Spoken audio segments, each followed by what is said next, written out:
Saudara tadi membantah tak ada menerima uang. Saudara pernah diperiksa oleh penyidik di Kejaksaan Agung? Pernah yang mulia. Nah, apa keterangan saudara di sana waktu itu? Saya diperiksa 2 kali yang mulia. 2 kali? Ya. Tentang penerimaan yang 20 kali yang dari Bu Epi itu ada? Ada juga yang mulia. Saudara akui di dalam pemeriksaan itu? Dalam pemeriksaan saya mengakui. Iya, saudara akui, iya kan? Betul yang mulia. Ya. Berapa kali saudara akui menerima uang? Berapa kali? 20 kali yang mulia. 20. Itu berdasarkan informasi dari tim penyidik. Bukan keterangan saudara itu. Yang 20 kali keterangan saudara di penyidikan itu bukan keterangan saudara atau keterangan penyidik. Ya, majelis sudah meneliti tentang surat kuasa dari pihak tergugat. Untuk tergugat 1 ya, tergugat 1 Insinyur Haji Joko Widodo itu memberi kuasa kepada 3 orang ya. Yohanes De Brito Irfan, ya. Terus Fendi Tri Adianto, ya. Terakhir Adi Putro Panggarso Wicaksono. Ya, terima kasih ya sudah hadir. Kemudian tergugat 2 KPU Kota Surakarta, hadir langsung Ketua KPU Justinus Arya Ateswara.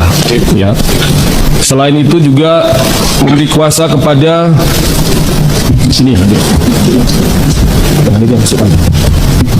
Rois Alfianto. Kemudian Wiji Lestari.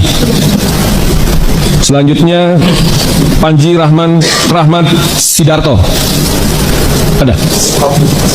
Sedang fotokopi. Petugas tolong Pak ditempatkan Ibu. Itu jangan berdiri, Ibu duduk di sebelah. Tolong Pak. Tidak, di sebelah sini aja Pak. Sebelah sini. Ya, mohon maaf Bu ya, Pak ya, karena ini kapasitasnya, karena majelis juga tidak tahu berapa orang yang hadir, kita siapkan tempat duduk seperti ini ya. Ada kekurangan tempat duduk, tapi sudah salah satu dari kuasa saudara sudah ada di sini ya. Selanjutnya dari tergugat 3. Tergugat 3 ini Kepala Sekolah SMA Negeri 6 Surakarta, Dr. Anus Munarso. Hadir Pak ya? Ya. Kemudian memberi kuasa juga kepada Saiful Nadib, ya.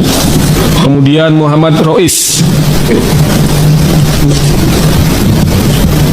Bana Bayu Wibowo, ya. Yang lain ada di sini ya. Ada jumlah totalnya 12 ya. 12. Selain itu ada Iwanuddin Iskandar Mulyono, kemudian Kusri Sabtono, Adi Gana, Eni Kustiningsih, Saiful sudah tadi, Ali Haidar, Masaya Latifasari, Iksan Muhajir, dan Rahmatullah Indrasari. Ya, tapi setelah diteliti oleh majelis, di sini ada, ya tadi sudah dinyatakan oleh kuasa bahwa ada kekeliruan ya, karena di sini disebutkan Pengadilan Negeri Boyolali, ya. Seharusnya itu Pengadilan Negeri Surakarta. Itu yang pertama. Yang kedua, tentang surat kuasa yang diajukan ke pengadilan, persidangan pengadilan itu harus telah didaftarkan di kepanitraan pengadilan. Ini surat kuasanya belum, ya. Ya, nanti majelis akan sampaikan kepada saudara di akhir ya. Kemudian terakhir tergugat 4. Tergugat 4 Universitas Gadjah Mada, Yogyakarta.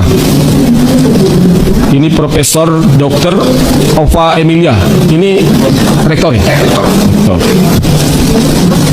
Ini memberi kuasa kepada ini ada Ferry Anthony. Ya. Ini Kepala Biro Hukum Organisasi Universitas Gadjah Mada. Kemudian yang kedua yang hadir Ripsika Afifuddin. Selain itu ada Yusuf Aditya Wibowo dan Derajat Wicaksono.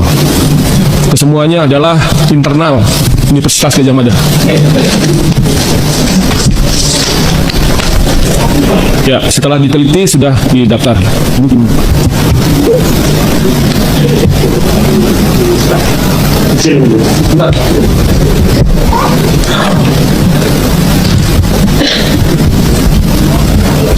Ya, selamat datang kembali bersama saya di channel ini teman-teman. Kita sudah melihat sebuah cuplikan video yang cukup menarik dalam polemik perkara ijazah mantan Presiden Joko Widodo ini yang terus bergulir.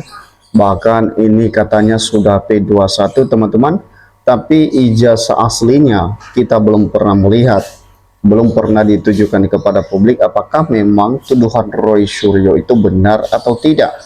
Atau sebaliknya, apakah memang tuduhan-tuduhan dari berbagai pihak ini termasuk tim Roy Suryo menyatakan bahwa 99% ijazah dari mantan Presiden Joko Widodo itu adalah palsu? Namun hal ini teman-teman kita tidak bisa memastikan karena memang yang aslinya masih belum ditunjukkan. Nah teman-teman, pada saat ini kita melihat bahwa banyak sekali hal-hal yang membuat publik itu semakin meragukan ijazah mantan Presiden Joko Widodo terkait dengan gelarnya Pak Jokowi sewaktu menjabat di Wali Kota Solo. Kita melihat gelar Pak Jokowi di situ adalah Dr. Randos, dan setelah menjadi presiden, ya gelar Pak Jokowi ini adalah insinyur. Nah, kedua hal ini teman-teman sering dipertanyakan oleh publik dan sering dipertanyakan apakah memang Pak Jokowi ini ya memiliki dua gelar ya sekaligus atau bagaimana. Nah, hal ini yang masih belum ada penjelasan secara resmi teman-teman dari kubu Jokowi yang bisa menjelaskan terkait dengan hal ini. Dan terkait dengan foto ijazah yang digunakan oleh Pak Jokowi selalu disebut oleh para tersangka ijazah foto itu adalah foto orang lain. Nah, kita nggak tahu apakah memang tuduhan mereka ini benar, karena memang tidak ada satupun yang memberikan keterangan dari pihak Jokowi, terutama ijazahnya untuk diperlihatkan kepada publik. Nah, teman-teman, dalam hal ini bahwa memang tuduhan-tuduhan tersebut ya baru bisa bisa dibuktikan kalau misalnya Pak Jokowi membantah hal ini, menunjukkan semua dokumennya termasuk ijazah UGM-nya untuk membantah tuduhan Roy Suryo, dan begitu juga dengan begitu juga dengan yang selama ini yang dikatakan oleh Jokowi bahwa dia akan datang di pengadilan menunjukkan ijazahnya, memperlihatkan ijazahnya kepada publik, baru bisa terbantahkan. Nah, sepanjang kalau misalnya sepanjang Pak Jokowi tidak bisa menunjukkan atau belum menunjukkan ijazahnya, tentu hal ini tidak mudah ya, tidak mudah kepada para tersangka ini menyampaikan bahwa ijazah itu adalah asli. Nah, coba kita melihat teman-teman, di dalam setiap persidangan yang digelar ini, nama Pak Jokowi ini selalu disebut-sebut karena memang yang pertama, karena memang dia tidak pernah datang di pengadilan menunjukkan ijazahnya, memperlihatkan, sehingga banyak desakan dari pihak tersangka ini untuk supaya supaya Pak Jokowi ini bisa hadir di persidangan untuk memberikan bukti kalau ijazahnya itu asli. Coba kita melihat bahwa segera dari komentar netizen ini teman-teman menyatakan segera tangkap Pak Hakim ya dan Jokowi, itu jelas ijazah palsu, dipastikan Jokowi tidak punya ijazah asli. Oke, sampai banyak melibatkan kuasa hukum demi untuk mempertahankan kebohongan, ruwet dan ruwet. Ya, tinggal ijazah Gibran harus dimalsukan secepatnya, dan semoga menyala yang menyampaikan ya Kapolri tidak pernah padam dan kejoliman para pejabat biadab. Kalau negara takut sama keluarga Jokowi ya tidak berani nangkap Jokowi, Indonesia akan dikuasai oleh PKI. Dan pembelaan kebohongan tidak ada satupun yang di-share ke meja hukum seperti Rektor UGM. Pembela sok benar, tangkap semuanya. Kurang bukti apa lagi ya, wahai para penegakan hukum yang kami hormati, yang kami bayar dari pajak kami. Sekalipun tanah kecil kami kering tidak bisa dipakai, bercocok tanam, rumah kami reyot, namun kami tetap bayar pajak buat kalian untuk melayani kami. Iya, jadi teman-teman, penegakan hukum dalam hal ini bahwa bahkan netizen menyesalkan kalau hal ini tidak bisa diungkap ya secara terang-benerang. Kenapa? Karena memang kalau penegakan hukum tidak bersikap tegas dalam hal ini untuk mengungkapkan kasus ini sampai seterang-terangnya, itu artinya bahwa ya penegakan hukum dalam hal ini gagal untuk menyampaikan atau mengungkapkan kasus sebesar ini, teman-teman. Ya, terkecuali kalau misalnya penegakan hukum berani menyampaikan kepada publik bahwa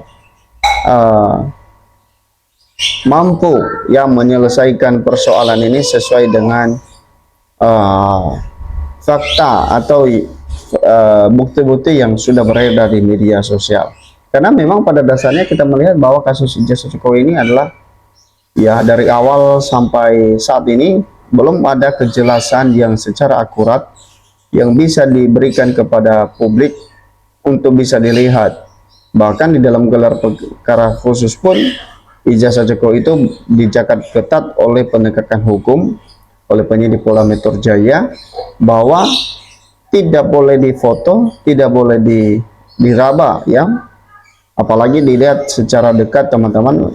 Dan hal ini yang membuat publik itu ya semakin tidak tidak percaya terkait dengan hal ini ya, dimana kalau asli ijazah itu mestinya tidak tidak ragu atau tidak takut ya, begitu ya, ya tidak